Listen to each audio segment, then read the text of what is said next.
Well, it's dangerous to show personal photo archives, I guess, in any kind of class. And I'll certainly scrub it out of this, but you all know what's been going on in Turkey and Syria, I guess, right? The faults aren't on here, but the North Anatolian fault is up here, and the Eastern Anatolian fault comes here, and it separates Turkey out as a block from the Arabian plate and the African plate. And so I guess all the problems are going here, but I guess we'll talk about these things later. We'll look at these maybe when we talk about site characterization, when we talk about direct push methods. And so these are just rods that are pushed into the ground to be able to see what the soil looks like underneath. It's limited to soil. And actually this is, if you looked at the key for the, go back to places, I guess, if you looked at where it is. So the North Anatolian fault runs across here. 10 years ago, I guess it was, no more than that, 20 years ago, 1999 for sure, because these pictures were taken in mid-2000s. There was the Izmit earthquake, which killed, unfortunately, 19,000 people again. And a little different in that all the destruction was on buildings, high-rise buildings, sitting on soil, thank you, that liquefied. You shake it, the water can't get out, the porosity goes down. Since you have the same amount of water included in a smaller volume, it's like taking a brake caliper and pressurizing it, so the pressure in the water goes up, and the soil has no resistance to shear, and the buildings fall over or sink. And so this was a place where they were doing some investigations to look at those properties using direct push, not contaminant hydrology, but the same ideas. And we'll talk about, I guess.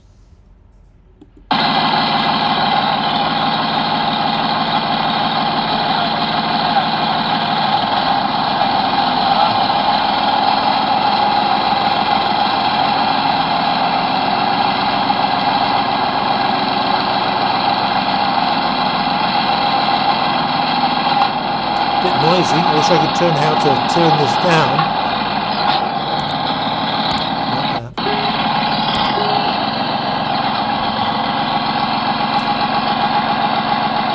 So I don't know if you could see from that.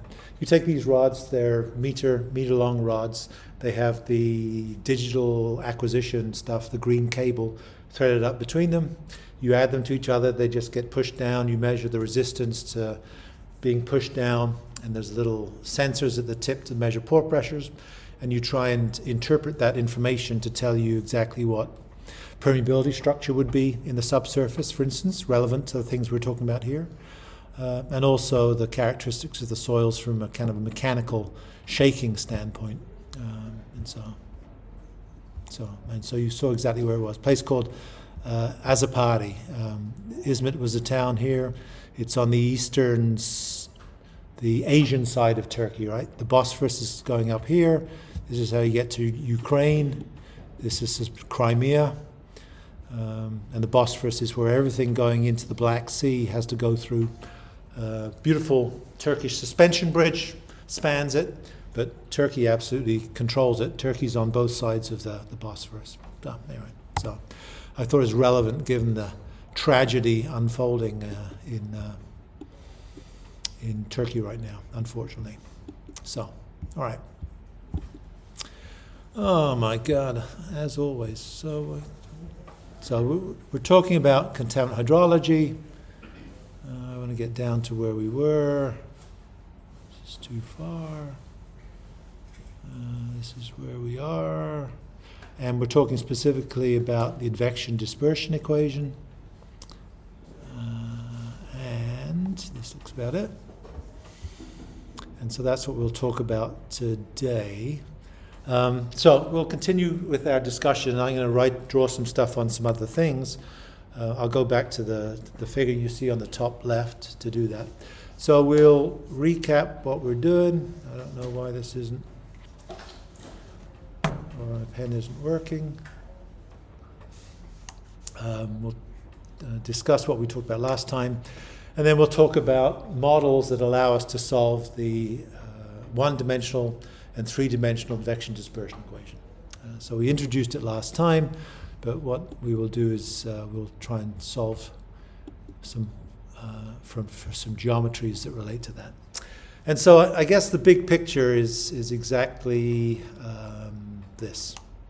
So we know that if we want to calculate our flow velocities, we can get that. We know that flow velocities are equal to a relative permeability, which is a function of saturation, a permeability which is the same for the material irrespective of the fluid, the viscosity of the flowing fluid, water, and dp dx. We can use that in these models that we talked about to be able to say something about if it's flowing in the system and flows downstream, then the plume would look something like this distribution. As we turn it on, we drew this diagram before. Relative concentrations on the top axis, on the vertical axis, C over C 0, 1, 0. Length is equal to velocity times time. We know that this is a Darcy velocity. We want to use an advective velocity, which is the Darcy velocity divided by porosity, which you know. And I guess we'd like to also be able to figure out exactly the inverse of this. If this is distance and this is time, and this is C over C0, between 1 and 0, then I guess the other part of this is that, whoops, it would be this, right? And you can tell me if my expressions are wrong, that this time is equal to length over velocity. Yeah, units are right for sure. And I guess we didn't draw the left-hand part in this, which is the form of the boundary condition on the upstream side, right? So again, this one is a function of time. This is C over C0. And you turn it on at some time T0, and you keep it constant. And this is 1 and 0. And so that's kind of what we understand so far about what we're trying to do.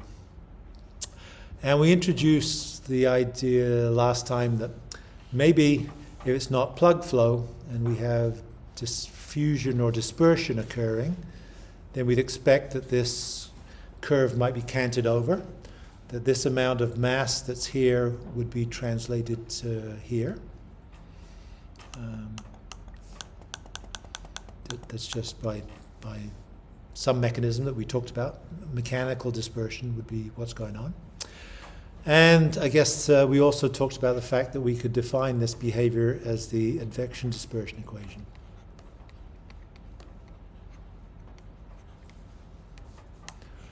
And that was, if I write it down here, dc dt is equal to longitudinal dispersion, second order partial of concentration with respect to x, minus an advective velocity in the x direction, let's say, dc dx, and perhaps plus a transverse component.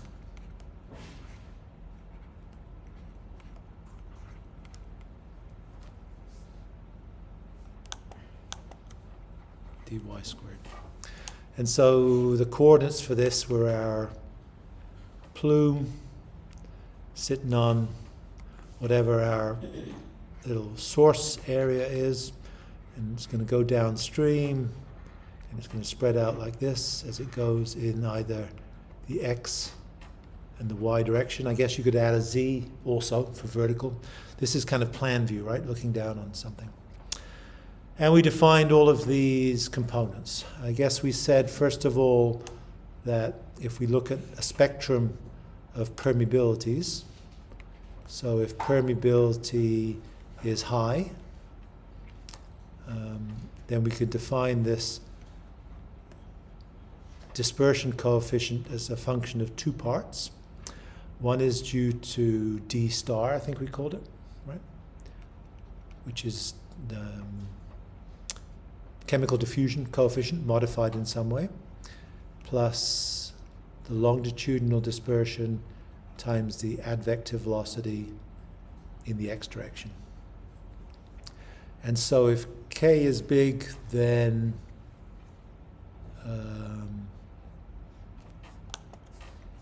Vxa is large also, and therefore this second part on the right-hand side is important and will dominate.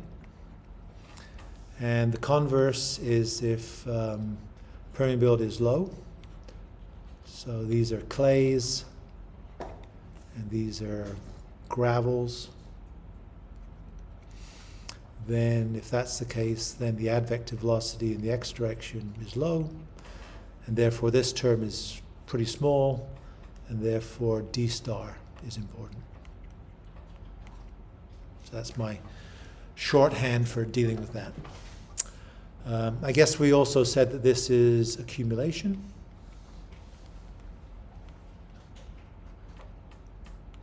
Equals mass in minus mass out.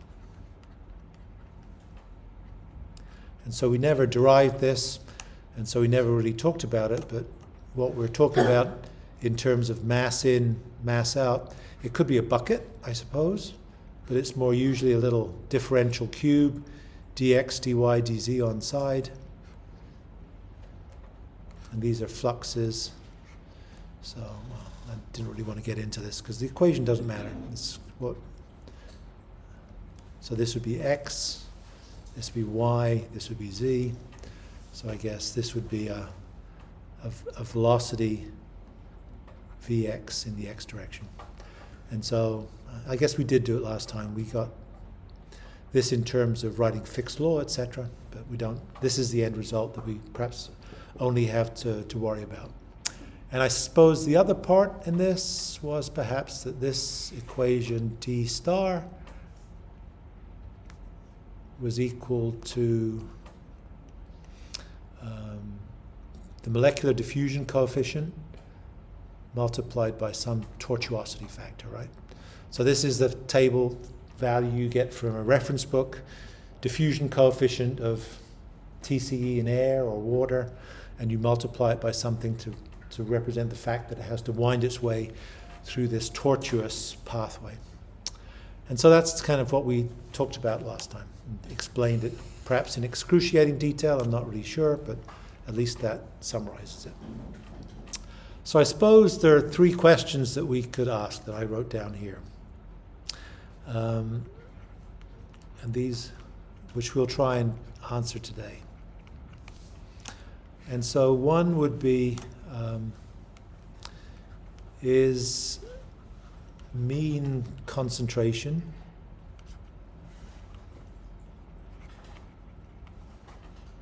always at x equals VA times T? And so it'd be great if this average concentration, 0.5 in this particular case, was always at this location, which is the velocity times the time since it was released downstream of it. And you've assumed that in some of your assignments quite reasonably, but maybe that's not always true. How to calculate, can you see this green? Yeah, it's on the screen. L, if dl, well, velocity equals 0.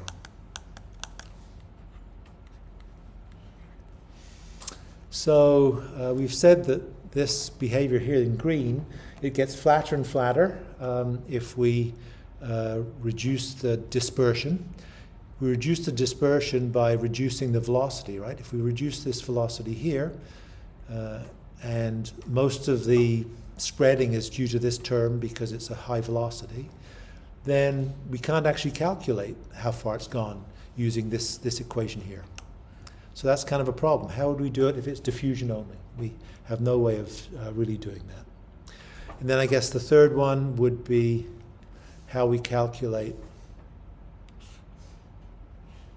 this. I'm just gonna, I guess I could be fancy and I could redraw it. I could steal it. It's not gonna be asking me? Okay, well, I can just move it. How do we calculate this if, for example, the models that we're using are ones that kind of assume one-dimensional flow?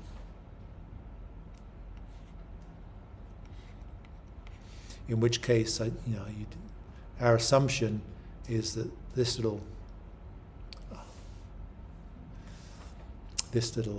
cartoon would represent the behavior, right? This is the concentration with distance. So what happens if it spreads laterally? If it spreads laterally, I guess we're losing concentration out to the sides, mass of the solute out to the sides, and so you'd expect that this would probably be blunted a little bit and perhaps retarded a little bit in terms of its arrival time. So those are the questions that we might want to ask. Don't need that. And so what we'll do is we'll go back to using this expression.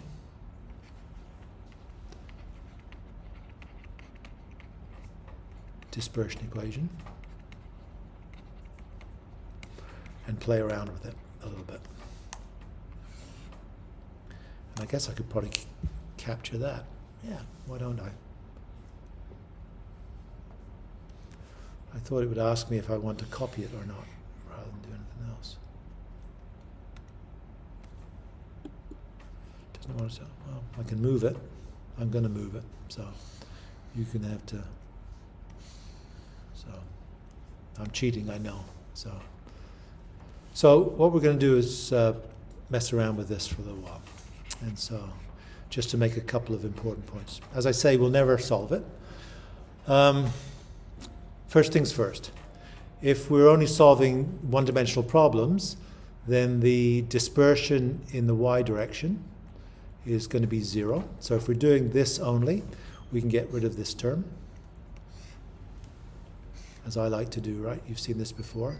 Set this term equal to 0, because this term is 0. And we're left with these other two components. And then what we could do is we could non-dimensionalize it.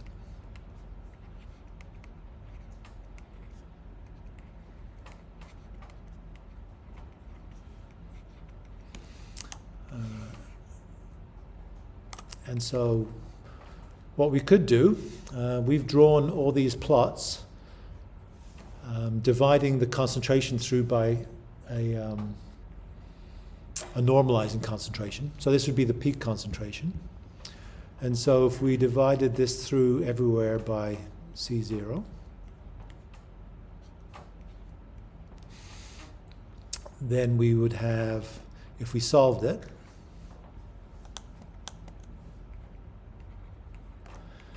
it would be a function of the other variables we have. And the other variables are dispersion, they are advective velocity, they are time,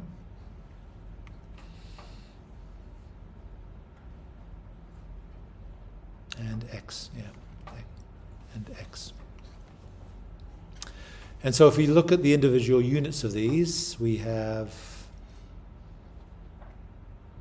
wasn't very good, meters a second, seconds, meters. You don't know what this is yet. It's meters squared per square second. And so we have only two units, right? Mass, length, and time. We have length and we have time. And so what we could do is we could say, we could use Buckingham pi. You never thought you'd see this again, did you?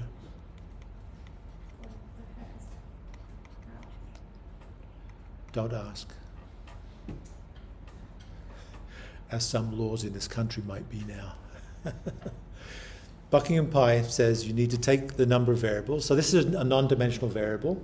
So the number of variables we have are how many? Four. Okay, well, I wrote it down first before you said it. And we have how many units? The units are length and time. So that means that we have two dimensionless groups that will describe the system. And so what do we want to do for this? We could write this in terms of its component behaviors. So we don't care about the differential operators. We care that this is equal to time. And so I guess that this would be 1 over time. This term here is equal to d dispersion. Concentration over concentration is nothing. This is dx squared. If it didn't have square in the one before, you should put it in. And so this would be x squared. We will ignore the concentration, and we have a velocity divided by a length. We could multiply both sides through by time.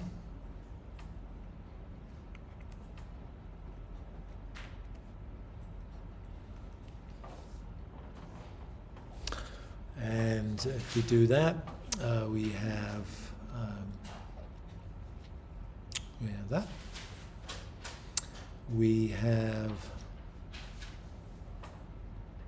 times time. In the pages, everything is equal to 1. Say again. This one will. Equal to 1. This one. Yeah. Yeah, but we're interested in the units rather than the magnitude. The units are so if the units of this are non-dimensional, then the units of this in terms of mass, length, and time are nothing. And so what we can do here is we could multiply both sides by velocity, and we don't have to do that here. And so if we do that, then we end up with two parameters. The first one here is what we'll call the Courant number.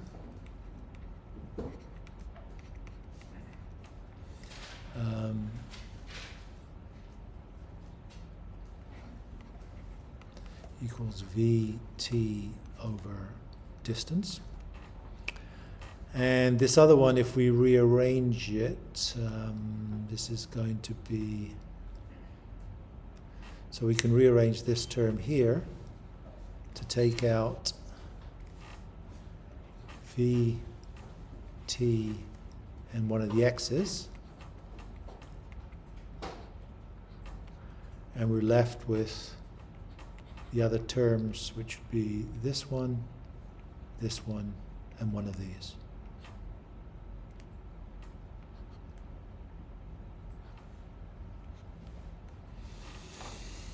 And so you see that this one repeats, right? This is the same as this, but this is a new one. And this term d velocity times x is equal to 1 over the Peclet number, which we introduced last time, I think. Or if we write it the other way up, it's velocity times the distance traveled divided by dispersion, which is Peclet number. And we said also last time that it's the ratio of advective flux to dispersive flux.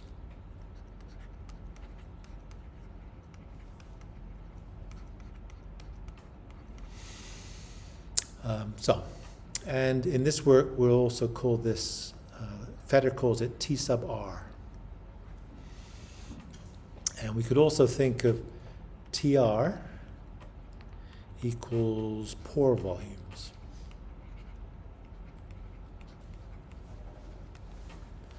Equals velocity times time over distance. And so if you think about this in terms of our little core,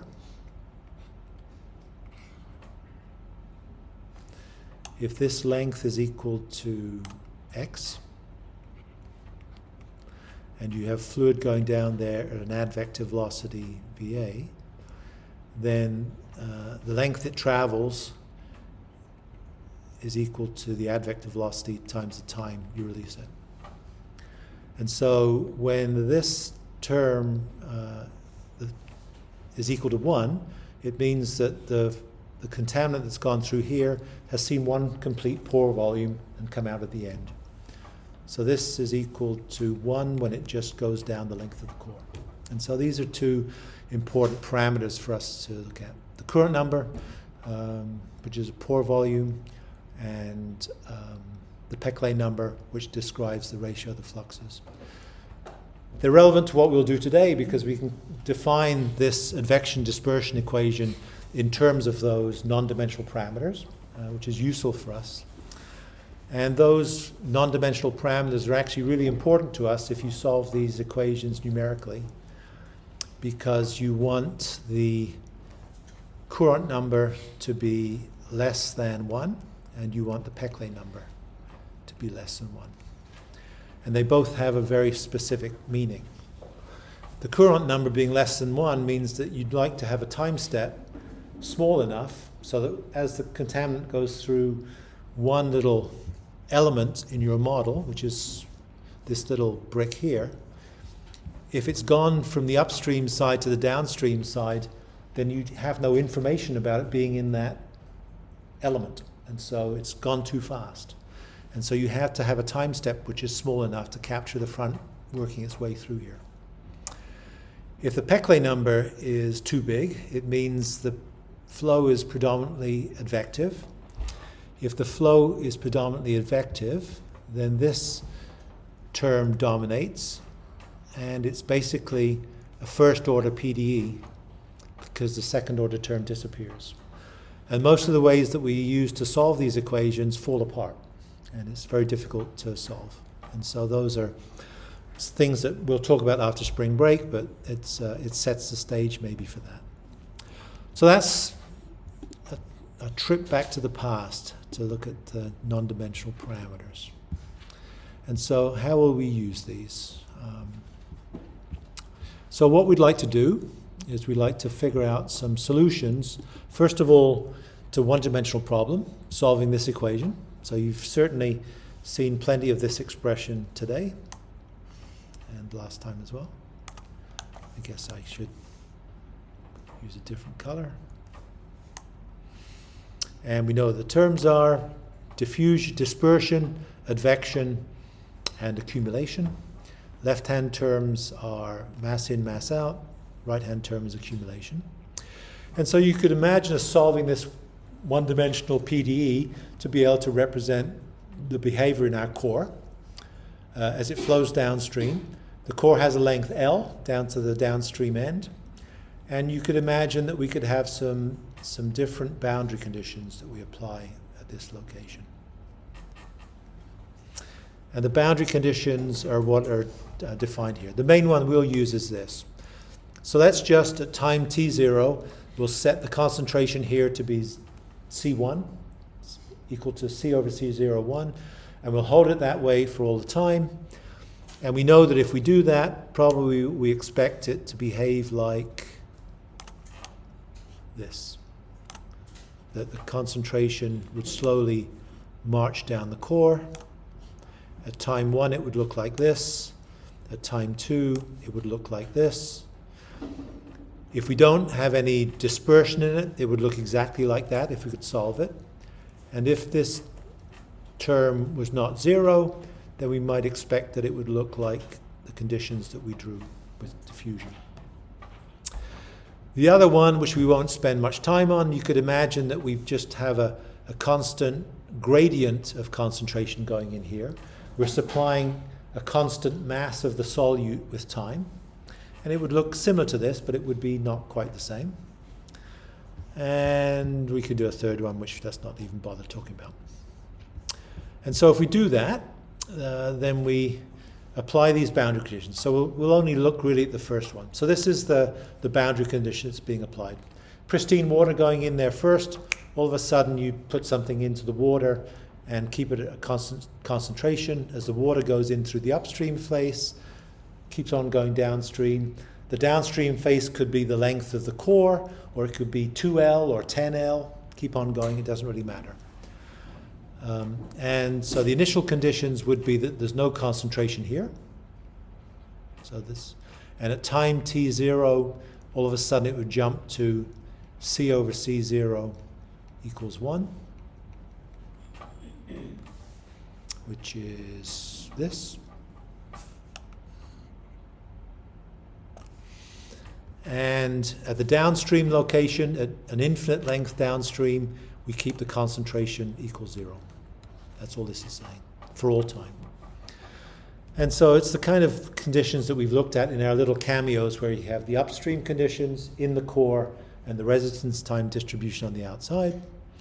And the solution to that is just this expression here. This length here is the distance downstream, where you find yourself. If it's the length of the core, then it would be this point here. This would be the velocity of the flow within the core, advective velocity in the x direction. And this would be the snapshot in time that you take. This is the complementary error function, which is just a mathematical function. And then this is the dispersion. And we've said that the dispersion is equal to those two components, the diffusive part and the mechanical dispersion part. Advective velocity, right? So this, we've seen this before. So presumably we could solve it for that.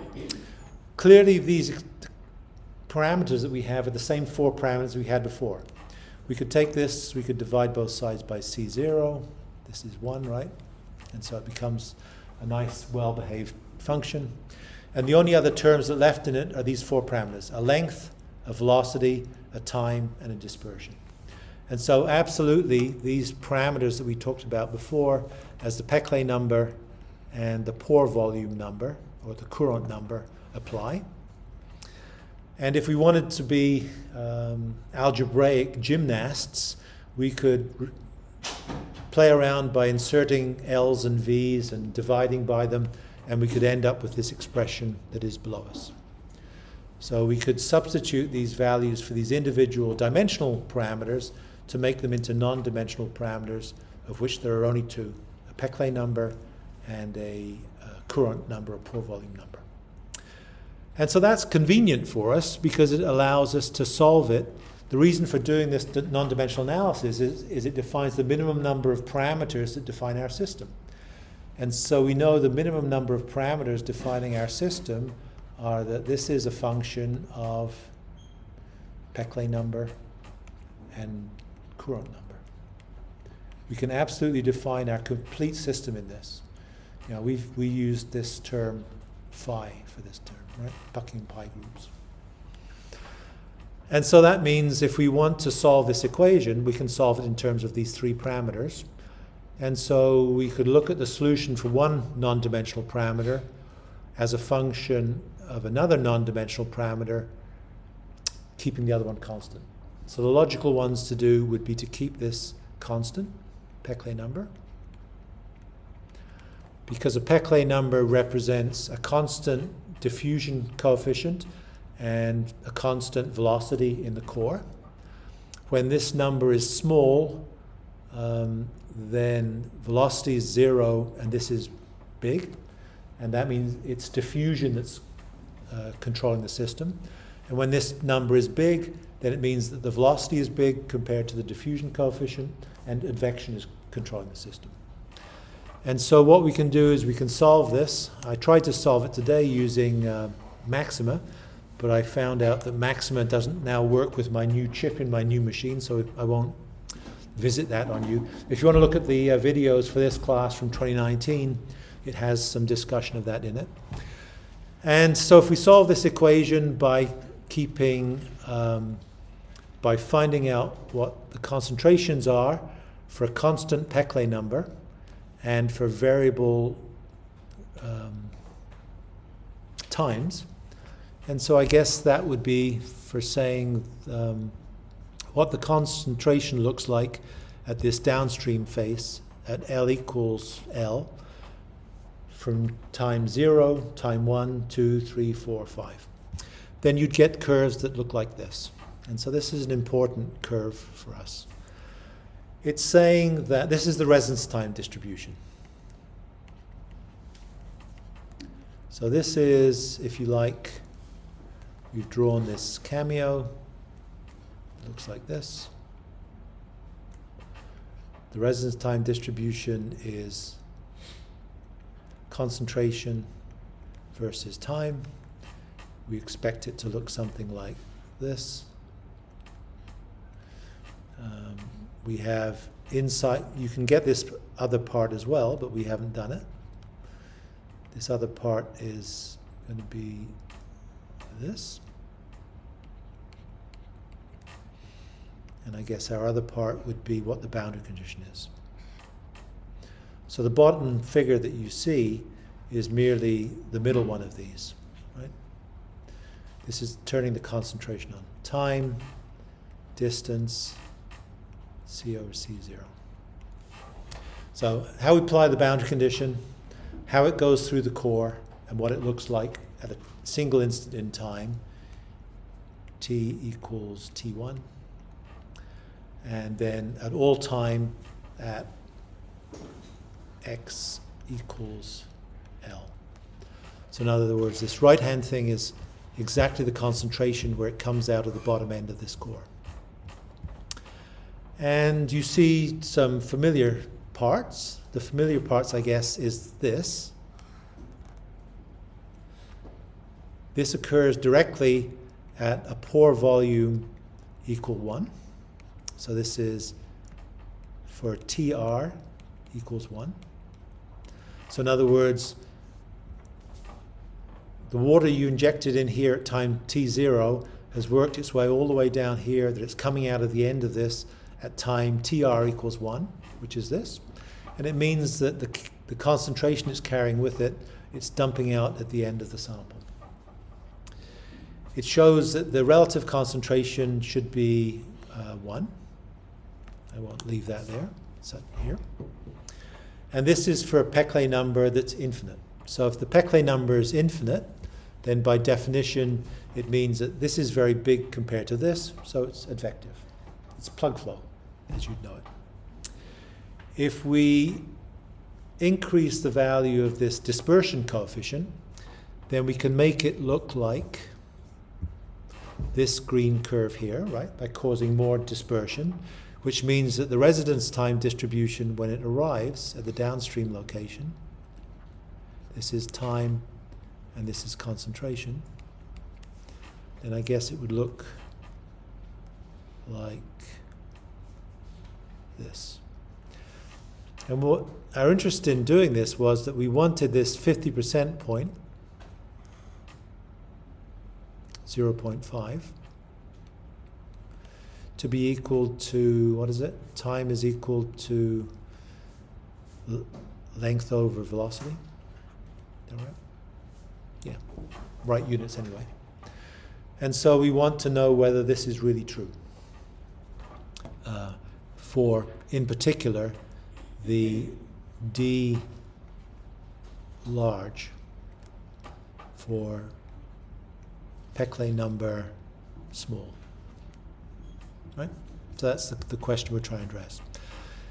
And so if the Peclet number is equal to 100, so Peclet number is equal to velocity times the length divided by dispersion. So the velocity is getting larger, or this is getting smaller. No, sorry. So Peclet number is going down. So this is going up, or this is going down.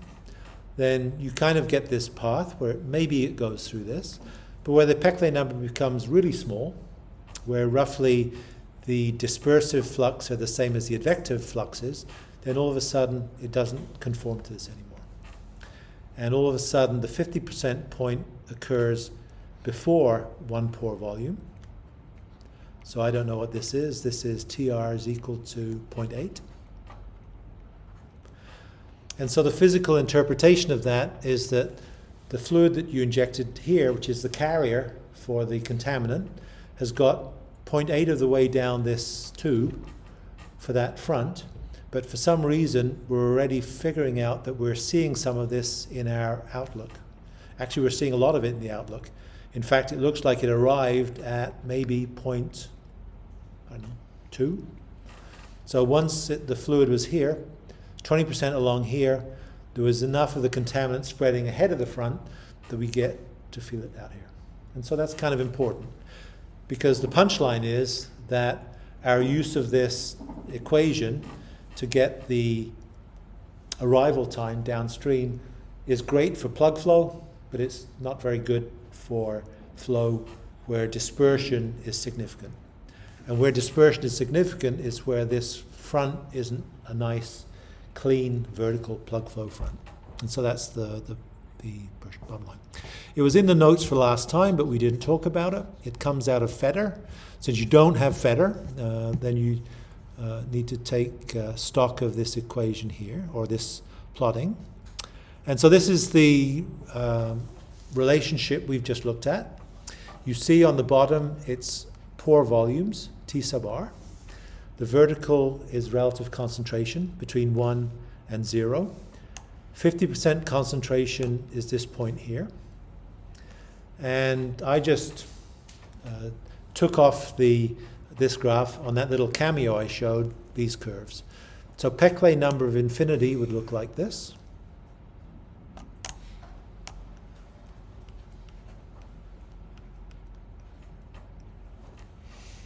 Peclet number is equal to advective velocity, distance, length over dispersion. So when it's infinite, then it does arrive at one pore volume. It's the solid portions of these lines. So these individual solid, dashed, and dashed represent these three boundary conditions that we talked about. The only one we're really talking about is this first type. So this is the one that we're looking at, which is the solid one. It's the only one we care about. These other two are the other two conditions, but we don't care about those. And so we see that if we were to go with this, then for Peclet number of 100, the appropriate curve is this solid one on the top. Pretty good, don't you think? The appropriate one for Peclet number of 10 is this solid one here.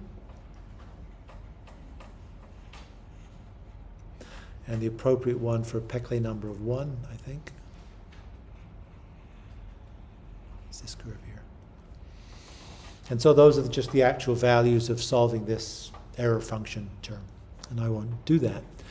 And I guess the main point is to realize that this 50% arrival time for Peclet number of is it 1? I can't quite see. Yeah, this is it. This is it here. Peclet number is 1, which applies to this curve, and this curve for those three different boundary conditions. That means the 50% arrival time is for a value of this TR, which is equal to 0.45.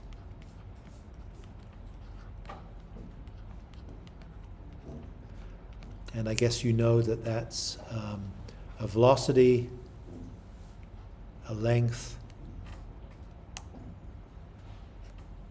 and a time. What's TR equal to? Velocity times length is length, velocity times time over length, right? Velocity times time is a length per time times time, which is a length, divided by length, which is non-dimensional.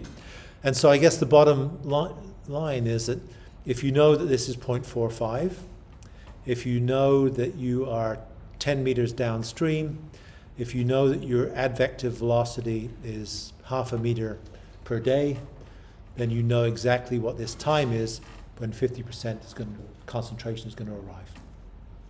And it's true for every time the Peclet number is equal to 1. If the Peclet number was equal to 0.1, then I guess the curve would be over here somewhere, right? Something like that. Be further to the left. And so, validation, if you like, for the reasons that we talk about things like Buckingham pi and non-dimensional parameters, because not only in experiments does it allow you to do the minimum number of experiments, in calculations it allows you to parameterize your equations so you do the minimum number of calculations as well. If we looked at those other boundary conditions, we'd end up with similar expressions. Let's not worry about that. Let's worry about the second question that we asked, or third question I think we asked. So if you remember what those were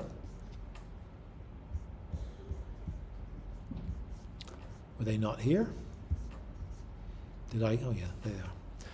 So is the mean concentration always arrival at this time? Well, apparently not. If not, how do we go about calculating it for this other case? We've done that as well. So I guess now the question is, what if the geometry for flow is not this one-dimensional geometry, but one that's spreading? And so how do we solve that? So again, we resort to this equation. We need to use this extra term here. We can't throw that away any longer. And so if we solve the system of equations with that term in it, then we end up with this analytical solution as well. And we won't derive it, but we'll explain exactly what's going on.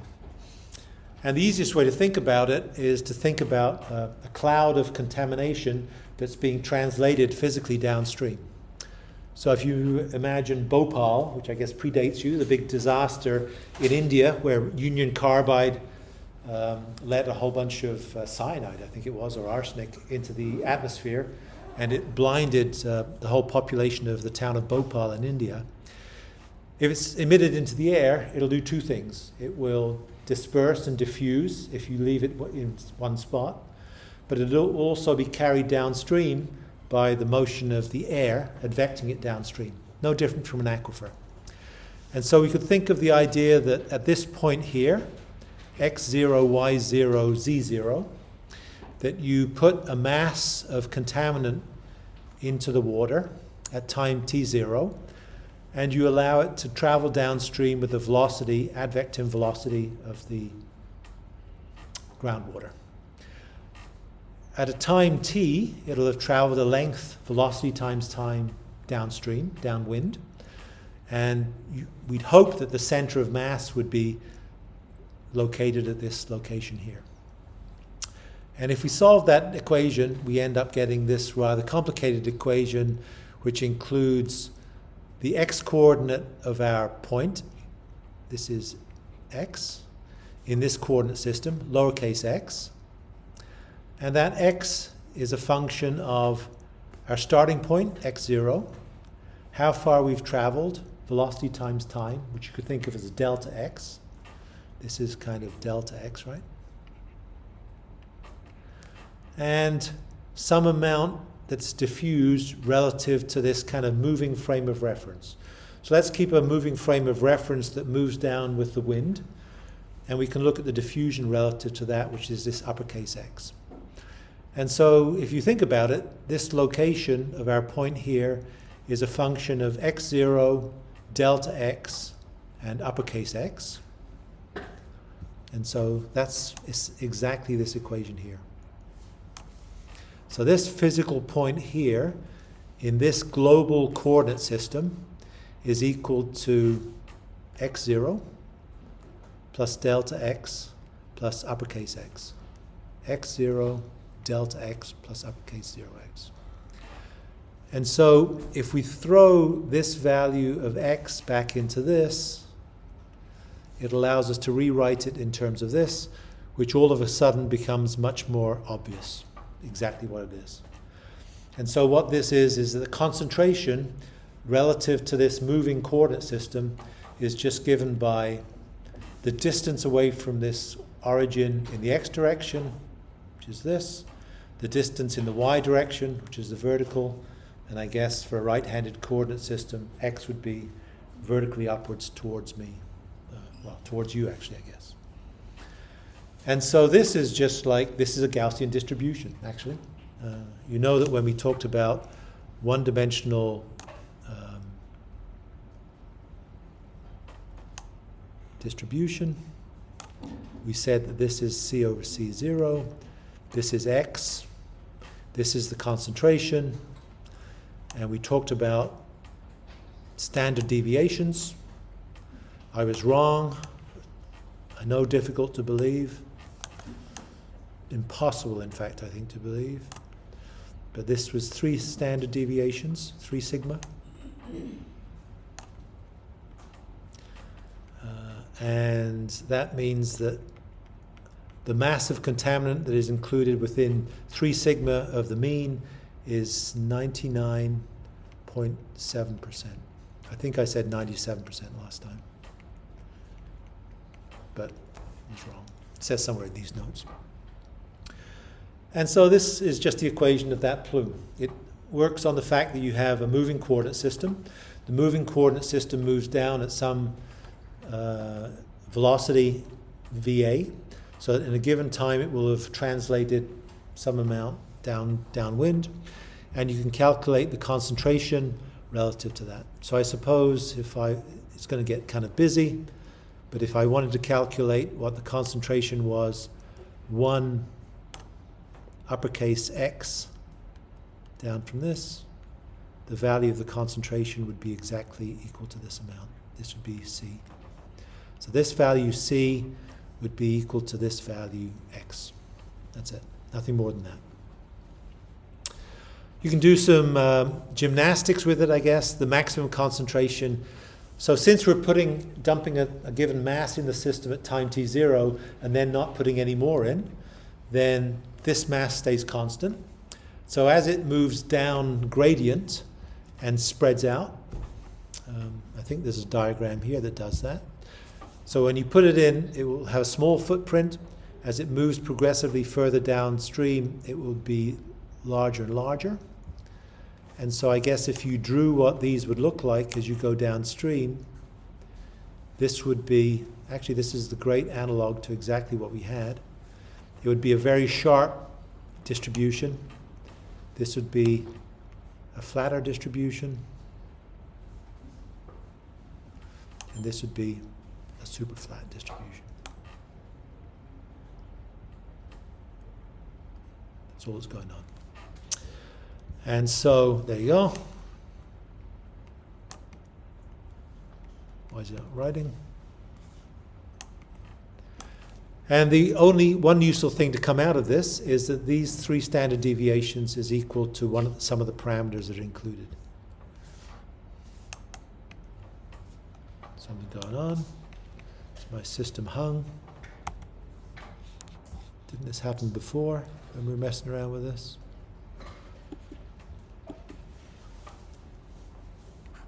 Okay. Guess we're back. Is that if, for instance, we know what this magnitude is,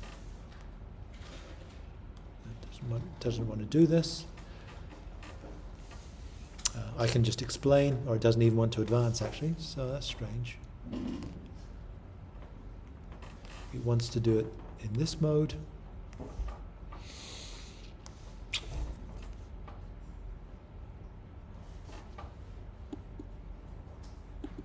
Let's try that.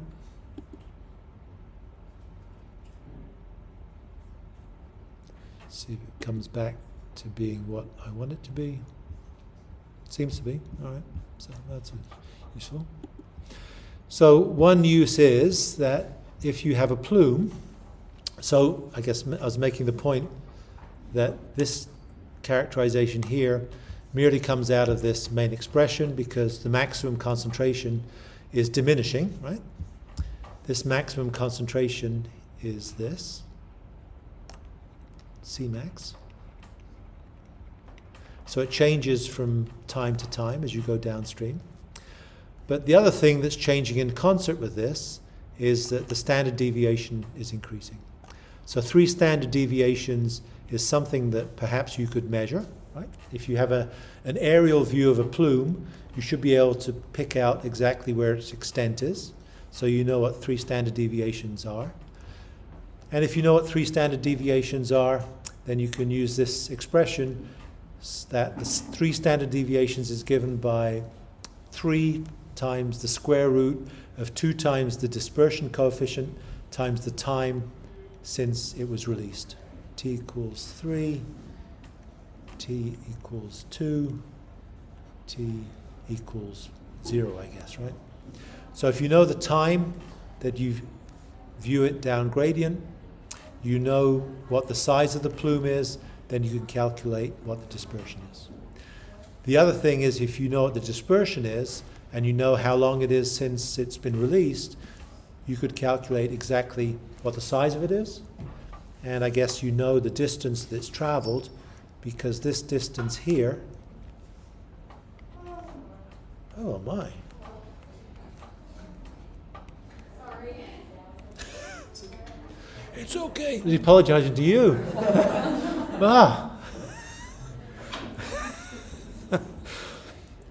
There's always an advantage to being in the field of view. So anyway, yeah, and that's it. That's kind of it. And so I think all that we've done today is that we've tried to rationalize exactly what this advection-dispersion equation is.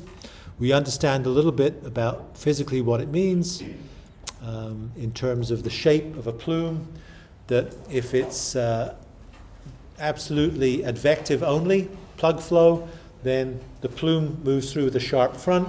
If that's the case, then we can use that to get the location of it just by the velocity times time. If it disperses, then that's probably not a bad way to do it, except we perhaps want to do that only if the Peclet number is greater than 10, right? We said. I guess we didn't say that explicitly, but that kind of came out of what we were talking about. And if the Peclet number is smaller than 10, it means that this term here dominates over this term. And if that's the case, then we have to revert to using something like this expression here. This expression above, which we can calculate, you can plug it into a spreadsheet and come out with it. I don't know if Excel has the complementary error function in the error function, but you certainly can in MATLAB. And this equation would give us, if we chose to keep the Peclet number constant, we could make a graph that has a variable number of pore volumes. The meaning of pore volume is that just as it comes to this point, the water from the upstream end is just breaking through at the downstream end of our core. If we get lots of dispersion, it means that the contaminant arrives prematurely and in a lower concentration, and actually will arrive at a very low concentration really prematurely, and that arrival time in terms of pore volumes goes up with respect to as the Peclet number reduces. Of course, that arrival time in terms of pore volume, the concentration goes up, but that pore volume takes a long time to be manifest because the velocity contributing to the Peclet number is tiny. So it'll take a long, long time to get to 0.2 pore volumes. So I guess it is a bit deceptive in these non-dimensional parameters. And the third thing, I guess, is that if instead of being one-dimensional flow, it's something that looks like a three-dimensional flow, then we can't use those expressions so readily, but we can use some variation on that theme to get exactly what the plume would look like as it gets carried down gradient. The width of that plume will be a length in the direction of the advective velocity, which will be this term, and it will be a length in the other direction. So in plan view, I guess, this would be 3 sigma x,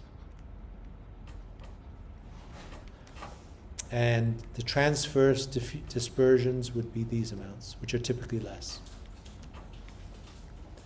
3 sigma y and 3 sigma z in the vertical direction. So if we know the dispersion coefficient and we know how long it's been in the aquifer, we can calculate what the plume looks like. And if we know the velocity and we know the time, then we can calculate how far, where the center of mass of that plume would be as well. So we can absolutely locate it. Good. That's it. The end. Next time Yeah, and we'll talk about how to get those data in the laboratory. Yes? So, I'm trying to think about like the center of mass of like a fluid as the fluid goes like down, or let's say it's infiltrating somewhere, as it goes down, you still have fluid up top where it came from though, so would the center of mass move? No, well, so don't confuse what we're talking about here, which is the transport from the multi-phase flow. So we spend a lot of time talking about the source. And so this chimney of residual saturation merely exists as the source contaminant, and it's stuck there. It's not going anywhere. It can dissolve in the water that's around it, and it will dissolve in the water that's around it. And this water just happens to be traveling. So the water is traveling. It's carrying this dissolved component with it. It's not moving any of the free product. It's not moving the solvent itself. It's just dissolving it in the water. And so when it dissolves in the water, it's essentially the same density as the water. Makes no difference. It might be parts per million, parts per billion. So there is no propensity for it to sink. It'll just get carried with the horizontal motion of the water. So when we're talking about this cloud here, this is a plan view. It looks like it's somewhere in the middle of the aquifer at some depth. It's not at the surface. It's 2 meters down. And it's being injected there somehow. And then it's being carried. At this point here, it's still at depth of 2 meters. But it's spread out laterally, longitudinally, and laterally, and vertically, according to these coefficients, sigma, these magnitudes here. And then as it keeps on going down here, it's still at a depth of 2 meters. And now it's a longer length longitudinally, a wider width laterally, and a deeper depth vertically. So it's not moving down by negative buoyancy, by gravity. Yeah, fine, good question.